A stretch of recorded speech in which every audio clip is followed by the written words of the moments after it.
नमस्कार दोस्तों, मैं हूं अर्पित और एक बार फिर से आपका स्वागत है। भारत के इतिहास में पहली बार उपराष्ट्रपति के खिलाफ एफआईआर दर्ज होने जा रही है और उसके खिलाफ कार्रवाई की अर्जी दाखिल की जा चुकी है। आप खबर देखिए एनडीटीवी इंडिया की, यहां पर आप देख सकते हैं ब्रेकिंग न्यूज। निशिकांत के बाद धनखड़ के खिलाफ अर्जी। तो अब उपराष्ट्रपति धनखड़ के खिलाफ एक्शन लेने की तैयारी में सुप्रीम कोर्ट आ चुका है, क्योंकि उपराष्ट्रपति जगदीप धनखड़ ने सीधा हमला कर दिया है सुप्रीम कोर्ट के खिलाफ, बेहुदा राजनीतिक टिप्पणी की है और उनकी तरफ से भी पीछे हटने के कोई आसार नहीं दिखाई दे रहे हैं। राष्ट्रपति की जस्टिस पर एफआईआर दर्ज करने की तैयारी है। दोनों तरफ से आप देख सकते हैं कि लगातार एक के बाद एक तीर चलाए जा रहे हैं। एक तरफ मोदी सरकार है तो वहीं दूसरी तरफ सुप्रीम कोर्ट और हमारा पूरा जुडिशरी सिस्टम है। और ये सारा मामला शुरू हुआ है वक्फ कानून पर सुनवाई के दौरान। और इसके अलावा सुप्रीम कोर्ट की तरफ से सीजेआई संजीव खन्ना ने राष्ट्रपति तक को संविधान का पाठ पढ़ाया है, जिससे कि भारतीय जनता पार्टी विपक्ष के द्वारा शासित किए जा रहे प्रदेशों पर राज्यपाल के माध्यम से अपनी मनमर्जी ना चला पाए। और इसी बात से उपराष्ट्रपति जगदीप धनखड़ भड़क गए। उन्होंने बेहुदा टिप्पणी की है सुप्रीम कोर्ट और संजीव खन्ना के ऊपर। क्या संजीव खन्ना के रिटायरमेंट से पहले अब उनके ऊपर महाभियोग चल सकता है, इस बारे में हम आपको बताएंगे। और साथ ही साथ क्या मोदी सरकार और सुप्रीम कोर्ट की इस जंग में वक्फ कानून भी कैंसिल हो सकता है, इस बारे में भी हम बात करेंगे।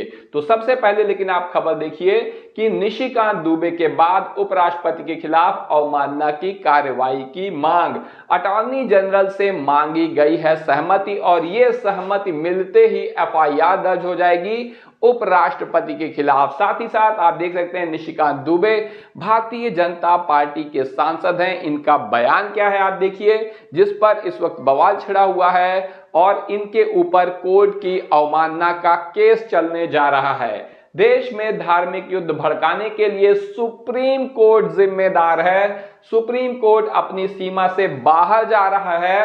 अगर हर बात के लिए सुप्रीम कोर्ट जाना है तो संसद और विधानसभा का कोई मतलब नहीं है, इसे बंद कर देना चाहिए। तो आप देख सकते हैं कि किस तरह से भारतीय जनता पार्टी के सांसद निशिकांत दुबे कह रहे हैं कि धार्मिक युद्ध भड़काने के लिए उनकी पार्टी नहीं बल्कि सुप्रीम कोर्ट जिम्मेदार है और सुप्रीम कोर्ट अपनी सीमा से बाहर जा रहा है। हालांकि खुद भाजपा ने निशिकांत दुबे के इस बयान से पल्ला झाड़ लिया है, क्योंकि पिछले लोकसभा चुनाव में संविधान के मुद्दे पर जिस तरह से भाजपा की धुलाई हुई है, उसके बाद भाजपा कोई भी ऐसा कदम नहीं उठाना चाहेगी जिससे जनता में गलत मैसेज जाए। और अब आप देख सकते हैं कि भाजपा सांसद निशिकांत दुबे के ऊपर अदालत की अवमानना का केस चलेगा। वहीं दूसरी तरफ उपराष्ट्रपति जगदीप धनखड़ ने अपने पद की मर्यादा का मजाक बनाकर रख दिया है। उन्होंने ऐसे ऐसे बयान दिए हैं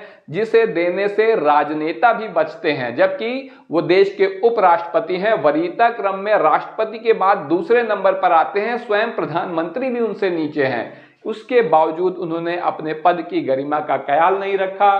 क्या कह रहे हैं? जज सुपर संसद की तरह काम कर रहे हैं। अनुच्छेद 142 न्यूक्लियर मिसाइल बन गया है। तो इन्होंने संविधान और जज दोनों के ऊपर एक साथ सवाल उठा दिया है। ऐसे में निशिकांत दुबे के बाद उपराष्ट्रपति के खिलाफ भी अवमानना की कार्रवाई की मांग हो रही है और अटॉर्नी जनरल से सहमति मांगी गई है। आपको बता दें कि उपराष्ट्रपति धनखड़ की मुश्किलें इस मामले में काफी ज्यादा बढ़ चुकी हैं, क्योंकि केरल के वकील सुभाष थीक्कदन ने उपराष्ट्रपति जगदीप धनखड़ के खिलाफ अवमानना की कार्रवाई के लिए अटॉर्नी जनरल की सहमति मांगी है और इस मामले में अवमानना का केस चलाने का लेटर भी जारी हो चुका है। तो अब ऐसे में उपराष्ट्रपति जगदीप धनखड़ की मुश्किलें बढ़ती जा रही हैं।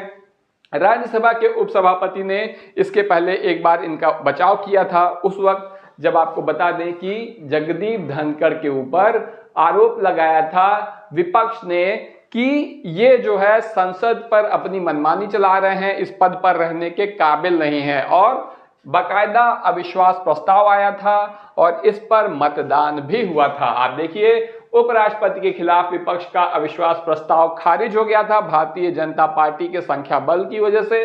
लेकिन उस समय राज्यसभा के उपसभापति ने कहा था कि यह धनखड़ की छवि खराब करने की कोशिश है विपक्ष के द्वारा। लेकिन अब आप देख सकते हैं कि किस तरीके से उपराष्ट्रपति जगदीप धनखड़ ने अपनी छवि नहीं बल्कि उपराष्ट्रपति पद की मर्यादा को तार तार करके रख दिया है। और ऐसे में विपक्ष जो कि पहले से ही मांग कर रहा था, बल्कि खुद एक बार इनके ऊपर कार्रवाई का प्रयास भी किया था, वो सुप्रीम कोर्ट और जजों पर उपराष्ट्रपति की टिप्पणी से आग बबूला है। हिंदुस्तान की खबर देखिए, धनखड़ पर विपक्ष आग बबूला, बताया कोर्ट की अवमानना। बीजेपी बोली कि मर्यादा मत सिखाओ, क्योंकि मर्यादा सिखाने का सारा ठेका तो भारतीय जनता पार्टी ने ही ले रखा है। उपराष्ट्रपति ने जस्टिस पर एफआईआर करने और महाभियोग चलाने की तैयारी कर ली है। तो आप देख सकते हैं कि तीर सिर्फ एक तरफ से नहीं चल रहे हैं। सुप्रीम कोर्ट ही कार्रवाई के मूड में नहीं है, बल्कि खुद उपराष्ट्रपति धनखड़ भी एफआईआर करने और महाभियोग चलाने की तैयारी कर लिए हैं।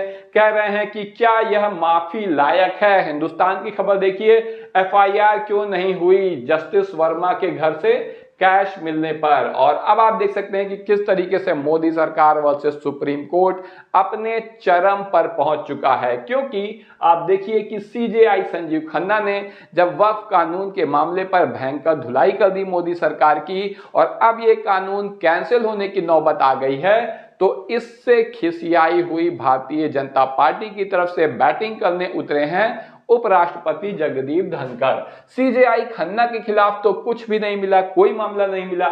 ऐसे में जस्टिस वर्मा के खिलाफ एफआईआर करने की तैयारी हो रही है और उपराष्ट्रपति इस तरीके के बयान दे रहे हैं।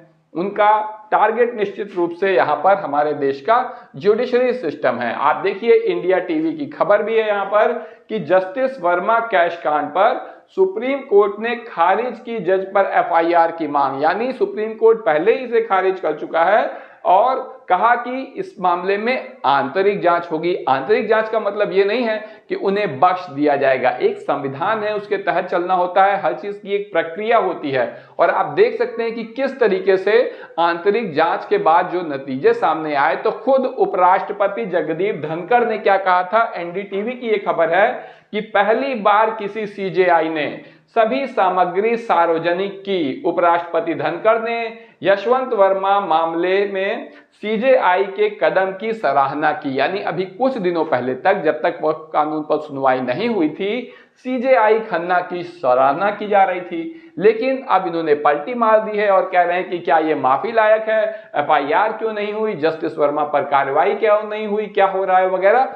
अब ये बिल्कुल पलट चुके हैं। इस मामले में हम आपको नियम भी बता देते हैं कि अगर किसी जज के खिलाफ एफआईआर करना हो, तो जब तक सीजेआई राष्ट्रपति को अपना परामर्श नहीं देते, तब तक जज के खिलाफ कोई एफआईआर दर्ज नहीं कराई जा सकती। यहां पर यह जानना भी जरूरी है कि राष्ट्रपति सीजेआई की जो सलाह है उसे मानने के लिए बाध्य नहीं होते हैं, चाहे माने या ना माने।